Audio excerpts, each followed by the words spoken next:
Adam Silver has found himself in some serious hot water over the management of the WNBA, and is they faking ratings? I don't know, but we finna talk about it. The NBA commissioner just did something he almost never does. He stepped straight into WNBA business and dropped a truth bomb that left everyone stunned. And at the center of the firestorm, one name that refuses to leave the headlines: Caitlyn Clark. But this time, it's not about record-breaking shots or sold-out arenas. Oh no. It's about comments so outrageous, they've set off an all-out war between the league's biggest stars and its own leadership. What started behind closed doors has exploded into public chaos, and the fallout might rewrite women's basketball forever. And the timing? Couldn't be worse. Right in the middle of the WNBA Finals, when the league should be basking in glory, everything is crumbling backstage. It all began with Napheesa Collier, this season's MVP runner-up, and one of the W's brightest stars, dropping an atomic-level revelation. Even Adam Silver himself had to weigh in, saying, "Cathy Engelbert has overseen historic growth, but there are serious issues we need to address. Not just financial, but relational. We'll fix them." This league is still on a rocket trajectory. His statement sent shockwaves through every corner of the basketball world. During tense new CBA negotiations, Collier revealed something explosive, a private comment allegedly made by Commissioner Cathy Engelbert herself. According to Collier, Engelbert told players that Caitlyn Clark should feel grateful. Yes, grateful. That the WNBA allowed her to make millions off the court through sponsorships and endorsements. Let that sink in.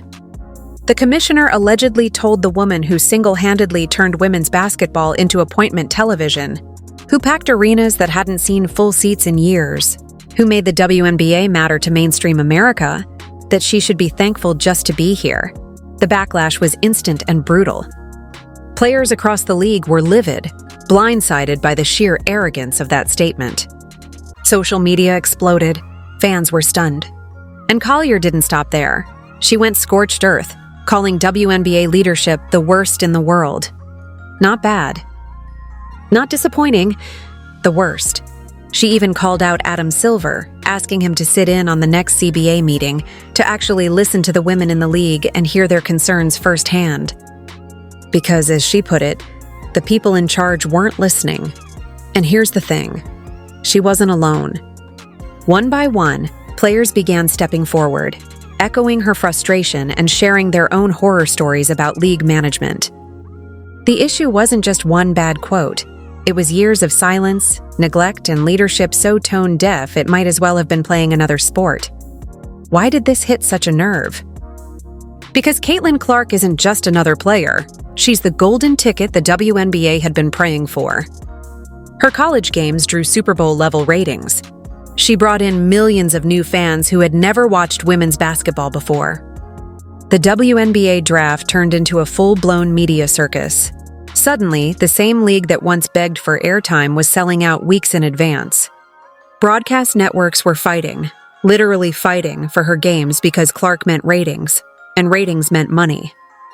Within a single season, she helped the league land a jaw-dropping $2.2 billion media deal, a number unthinkable before she arrived. So imagine how it felt to hear the commissioner allegedly tell her she should be grateful. The audacity was unreal. Collier's words tore the lid off what players had been whispering about for years: poor scheduling, ignored safety issues, and constant PR disasters swept under the rug. When racist comments were hurled at players, including Clark and Angel Reese, in moments that should have been triumphant, Engelbert's response was reportedly tone-deaf. Instead of condemning the abuse, she emphasized how rivalries drive attention. Translation? Controversy equals clicks. Players were furious. They watched as their commissioner downplayed their safety, dismissed their concerns, and prioritized drama over dignity. This wasn't just bad management, it was a pattern. A culture of treating its stars like disposable marketing tools while cashing in on their pain. And now, that culture is being called out in front of the entire world. The players are done being quiet.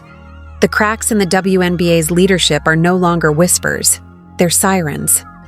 And if this rebellion keeps growing, the league as we know it might never look the same again. Veterans who'd kept quiet for years suddenly found their voices, and rookies who once feared speaking up realized they weren't fighting this battle alone. The rift between the WNBA front office and its players had never been wider, and the drama was unfolding in real time, right in the middle of the league's most crucial games. That's when Adam Silver finally stepped in, forced to address what had become a full-blown meltdown. The NBA commissioner, who almost never meddles in WNBA business, made it personal this time. Players weren't just talking about contracts. They were talking about survival.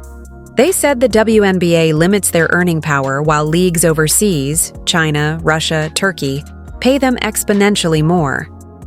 This wasn't just business. It was livelihood, and they were done pretending it wasn't personal. Silver's involvement was shocking. Technically, the NBA and WNBA operate as separate entities, but the chaos had spiraled too far for silence. At NBC Sports headquarters, in what looked like a perfectly staged PR moment, Silver finally addressed the elephant everyone was trying to dodge. He confirmed what fans already suspected. The problems are real, deep, and far beyond just money. The cracks in relationships between players and management are undeniable. Every word out of his mouth sounded rehearsed, carefully edited by lawyers, polished by PR teams, striking a delicate balance between protecting Kathy Engelbert and validating the furious players without letting either side collapse. He credited Engelbert for historic growth, pointing to expansion and ratings, but then admitted, yes, major changes are needed. Silver promised they'd fix the tension over time, as if players hadn't already waited long enough. But his speech felt like damage control, not accountability.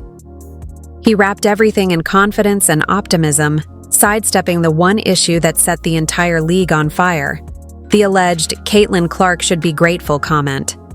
He danced around it like it didn't exist, never saying whether it was true, misinterpreted, or just completely out of line.